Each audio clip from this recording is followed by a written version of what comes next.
चलिए आज मैं स्टार्ट करूंगी आपका 18वां अध्याय। तो कार्तिक मास का 18वां अध्याय का आपको महात्म्य सुनाऊंगी। तो चलो जल्दी से स्टार्ट कर लेते हैं। एवरीवन, 18वां अध्याय इस प्रकार है। नारद जी की बात सुनकर राजा पृथु ने हाथ जोड़कर विनम्रता पूर्वक कहा, हे महर्षि, अब भगवान की पूजा का महात्म्य कहिए।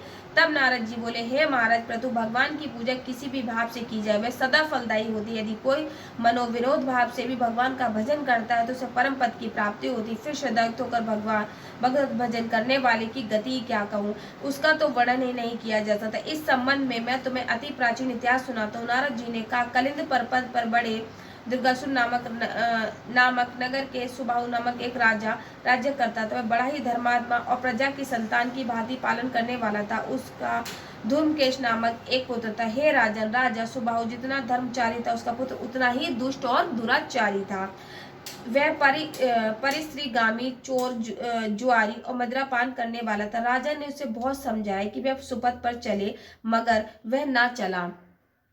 तब राजा ने उसे ताड़नाएं दी, परंतु वह किसी प्रकार ना माना। एक दिन उसने शिष्टाचार की सभी सीमाएं लांघते हुए कहा, राजा की छोटी रानी अपनी बीमाता पर ही कुदृष्टि डाल दी। जब राजा को पता चला कि उसका पुत्र इतना कामाद हो गया है कि वह रिश्तों की मर्यादा को भी भंग करने लगा है, भंग करने की पर भी तुला है, तो क्रोधित होकर उसने उसे देखा और देश से निकाल दिया। तब राजकुमार वनों में रहता और भक्ष्य अभक्ष्य उसका सेवन करता, मदिरा पीता, चोरी चकारी करके धन प्राप्त करता और वेश्याओं पर खर्च कर देता। इसी प्रकार अनेक वर्ष व्यतीत हो गए।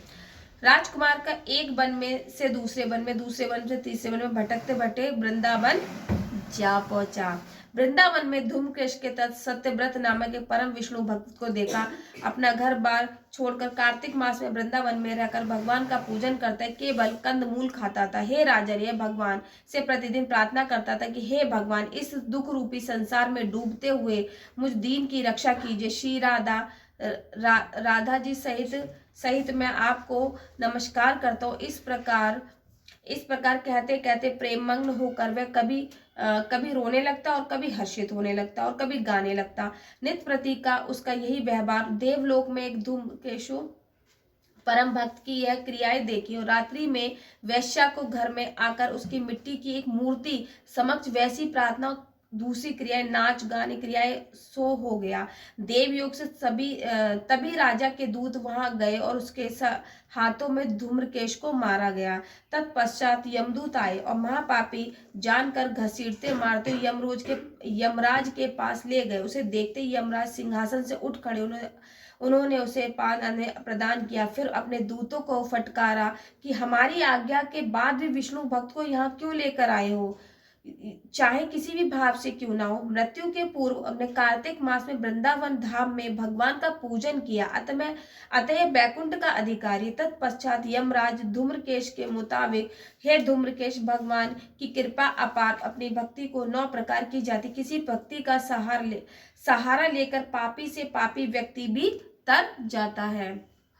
जिस प्रकार कथा श्रवण से राजा परीक्षित तने, कीर्तन से सुखदेव, स्मरण से प्रहलाद, पाद सेवा से लक्ष्मी की पूजा से पृथु, वंदना से अंकुर, सत्संग से सुग्रीव, मित्रभाव से अर्जुन, दान से राजा बलि आदि परमत को प्राप्त हुए, उसी प्रकार तुमने जो चाहे जिस भाग से भगवान की पूजा की, तुम भगवान के अधिकारी हो। अपने कर्म अनुसार पहले तो तुम नरक के अधिकारी होते, किंतु कार्तिक मास में की गई भगवान की पूजा व्यर्थ नहीं की जाती।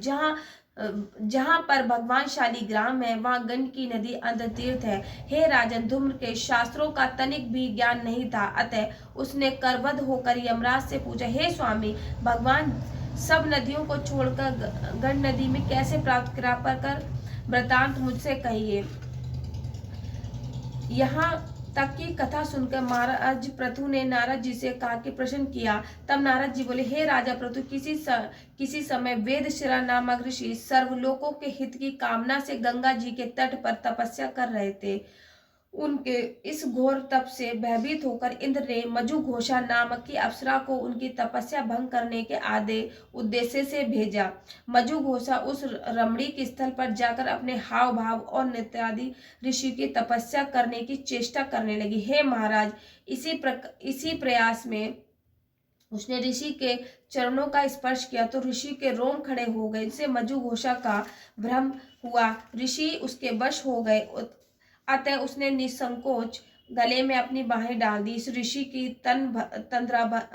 तंद्रा भंग हो गई। वे अत्यधिक क्रोधित हो उठे। उन्होंने मजु घोषा को शाप दिया, मुझे पाप क्रम में घसीट कर इस संसार में डालने वाले आई है, इसीलिए मैं तुझे श्राप देता हूँ, तू नदी हो जा। ऋषि का श्राप सुनकर मंजू घोषा रोने और बिलखने लगी और बोली, हे मुनि, मैं श्राप योग्य नहीं हूँ, मुझे क्षमा करें। हे महाराज प्रतु। जब मंजू घोषा ने इस प्रकार बार बार मुनि से याचना की तो उस पर दया आ गई।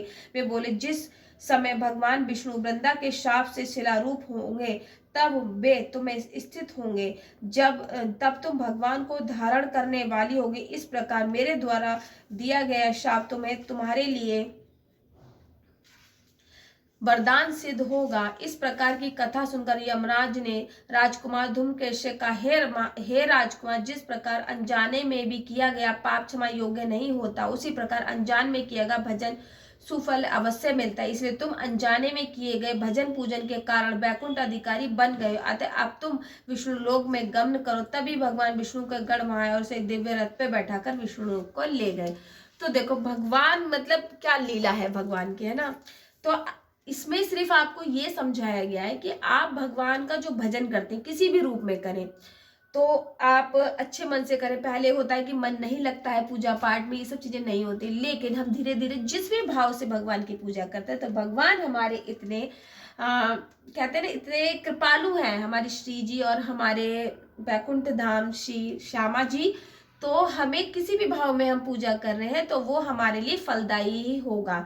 तो ये मैंने आपको 17वां आज जो है 18वां अध्याय भी मेरा हो गया है कंप्लीट। अब हम पढ़ेंगे तो उससे आगे वाला अध्याय, तो हम चलेंगे अब 19वें अध्याय की तरफ। एवरीवन, 18वां अध्याय इस प्रकार है। नारद जी की बात सुनकर राजा प्रथु ने हाथ जोड़कर विनम्रता पूर्वक कहा, हे महर्षि, अब भगवान की पूजा का महात्म्य कहिए। तब नारद जी बोले, हे महाराज प्रथु, भगवान की पूजा किसी भी भाव से की जाए वह सदा फलदायी होती है। यदि कोई मनोविरोध भाव से भी भगवान का भजन करता है तो उसे परम पद की प्राप्ति होती। फिर श्रद्धायुक्त होकर भगवत भजन करने वाले की गति क्या कहूँ, उसका तो वर्णन ही नहीं किया जा सकता। इस संबंध में मैं तुम्हें अति प्राचीन इतिहास सुनाता हूँ। नारद जी ने कहा, कलिंद पर्वत पर बड़े दुर्गासुर नामक नगर के सुबाहु नामक एक राजा राज्य करता था। वह बड़ा ही धर्मात्मा और प्रजा की संतान की भांति पालन करने वाला था। उसका धूमकेश नामक एक पुत्र था। हे राजन, राजा सुबाहु जितना धर्मचारी था उसका पुत्र उतना ही दुष्ट और दुराचारी था। वह परिश्रीगामी, चोर, जुआरी और मदिरापान करने वाला था। राजा ने उसे बहुत समझाया कि वह सुपथ पर चले, मगर वह ना चला। तब राजा ने उसे ताड़नाएं दी, परंतु वह किसी प्रकार ना माना। एक दिन उसने शिष्टाचार की सभी सीमाएं लांघते हुए कहा, राजा की छोटी रानी अपनी बीमाता पर ही कुदृष्टि डाल दी। जब राजा को पता चला कि उसका पुत्र इतना कामाद हो गया है कि वह रिश्तों की मर्यादा को भी भंग करने लगा है, भंग करने की पर भी तुला है, तो क्रोधित होकर उसने उसे देखा और देश से निकाल दिया। तब राजकुमार वनों में रहता और भक्ष्य अभक्ष्य उसका सेवन करता, मदिरा पीता, चोरी चकारी करके धन प्राप्त करता और वेश्याओं पर खर्च कर देता। इसी प्रकार अनेक वर्ष व्यतीत हो गए। राजकुमार का एक वन में से दूसरे वन में, दूसरे वन से तीसरे वन में भटकते भटकते वृंदावन जा पहुंचा। वृंदावन में धूमकेश के तट सत्यव्रत नामक एक परम विष्णु भक्त को देखा। अपना घर बार छोड़कर कार्तिक मास में वृंदावन में रहकर भगवान का पूजन करता है, केवल कंद मूल खाता था। हे राजन, यह भगवान से प्रतिदिन प्रार्थना करता था कि हे भगवान, इस दुख रूपी संसार में डूबते हुए मुझ दीन की रक्षा कीजिए। श्री राधा जी सहित मैं आपको नमस्कार करता हूँ। इस प्रकार कहते कहते प्रेममग्न होकर वह कभी रोने लगता और कभी हर्षित होने लगता और कभी गाने लगता। नित्य प्रति का उसका यही व्यवहार। देवलोक में एक धूमकेशु परम भक्त की यह क्रियाएं देखी और रात्रि में वैश्या को घर में आकर उसकी मिट्टी की एक मूर्ति समक्ष वैसी प्रार्थना, दूसरी क्रियाएं, नाच गाने क्रियाएं सो हो गया। देवयोग से तभी राजा के दूत वहां गए और उसके हाथों में धूम्रकेश को मारा गया। तत्पश्चात यमदूत आए और महापापी जानकर घसीटते मारते यमराज के पास ले गए। उसे देखते ही यमराज सिंहासन से उठ खड़े, उन्होंने उसे पान अन्न प्रदान किया। फिर अपने दूतों को फटकारा कि हमारी आज्ञा के बाद भी विष्णु भक्त को यहाँ क्यों लेकर आए हो। चाहे किसी भी भाव से क्यों ना हो, मृत्यु के पूर्व अपने कार्तिक मास में वृंदावन धाम में भगवान का पूजन किया, अतः बैकुंठ का अधिकारी। तत्पश्चात यमराज धूम्रकेश के मुताबिक, हे धूम्रकेश, भगवान की कृपा अपार, अपनी भक्ति को 9 प्रकार की जाती। किसी भक्ति का सहारा लेकर पापी से पापी व्यक्ति भी तर जाता है। जिस प्रकार कथा श्रवण से राजा परीक्षित ने, कीर्तन से सुखदेव, स्मरण से प्रहलाद, पाद सेवा से लक्ष्मी की पूजा से पृथु, वंदना से अंकुर, सत्संग से सुग्रीव, मित्रभाव से अर्जुन, दान से राजा बलि आदि परमत को प्राप्त हुए, उसी प्रकार तुमने जो चाहे जिस भाग से भगवान की पूजा की, तुम भगवान के अधिकारी हो। अपने कर्म अनुसार पहले तो तुम नरक के अधिकारी हो थे, किंतु कार्तिक मास में की गई भगवान की पूजा व्यर्थ नहीं की जाती। जहां पर भगवान शालिग्राम है, वहां गंड की नदी अंध तीर्थ है। हे राजन, धूम्र के शास्त्रों का तनिक भी ज्ञान नहीं था, अतः उसने करवध होकर यमराज से पूछा, हे स्वामी, भगवान सब नदियों को छोड़कर गंड नदी में कैसे प्राप्त करा कर वृतांत मुझसे कहिए। यहाँ तक की कथा सुनकर महाराज पृथु ने नारद जी से कहा कि प्रश्न किया। तब नारद जी बोले, हे राजा पृथु, किसी समय वेदशिरा नामक ऋषि सर्वलोकों के हित की कामना से गंगा जी के तट पर तपस्या कर रहे थे। उनके इस घोर तप से भयभीत होकर इंद्र ने मजुघोषा नामक की अप्सरा को उनकी तपस्या भंग करने के आदे उद्देश्य से भेजा।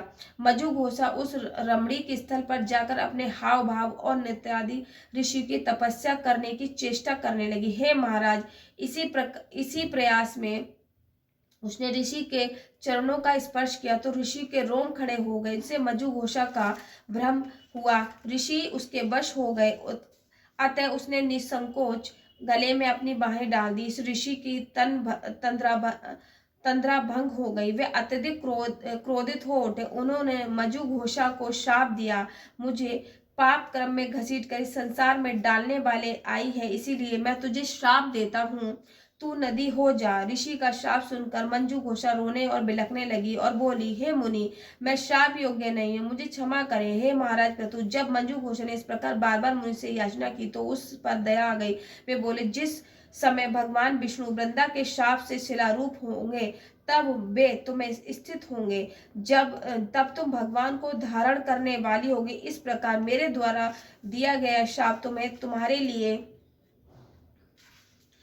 वरदान सिद्ध होगा। इस प्रकार की कथा सुनकर यमराज ने राजकुमार धूम्रकेश से कहा, हे राजकुमार, जिस प्रकार अनजाने में भी किया गया पाप क्षमा योग्य नहीं होता, उसी प्रकार अनजान में किया गया भजन सुफल अवश्य मिलता है। इसलिए तुम अनजाने में किए गए भजन पूजन के कारण बैकुंठ अधिकारी बन गए। अतः अब तुम विष्णु लोक में गमन करो। तभी भगवान विष्णु का गढ़ वहां आए और उसे दिव्य रथ पे बैठाकर विष्णु लोक को ले गए। तो देखो भगवान मतलब क्या लीला है भगवान की, है ना। तो इसमें सिर्फ आपको ये समझाया गया है कि आप भगवान का जो भजन करते हैं किसी भी रूप में करें तो आप अच्छे मन से करें। पहले होता है कि मन नहीं लगता है पूजा पाठ में, ये सब चीजें नहीं होती, लेकिन हम धीरे धीरे जिस भी भाव से भगवान की पूजा करते हैं तो भगवान हमारे इतने कहते हैं ना, इतने कृपालु हैं, हमारे श्री जी और हमारे बैकुंठ धाम श्री श्यामा जी। तो हमें किसी भी भाव में हम पूजा कर रहे हैं तो वो हमारे लिए फलदायी ही होगा। तो ये मैंने आपको 17वां आज जो है 18वां अध्याय भी मेरा हो गया है कंप्लीट। अब हम पढ़ेंगे तो उससे आगे वाला अध्याय, तो हम चलेंगे अब 19वें अध्याय की तरफ। चलिए आज मैं स्टार्ट करूंगी आपका 18वां अध्याय। तो कार्तिक मास का 18वां अध्याय का आपको महात्म्य सुनाऊंगी। तो चलो जल्दी से स्टार्ट कर लेते हैं अपनी वीडियो।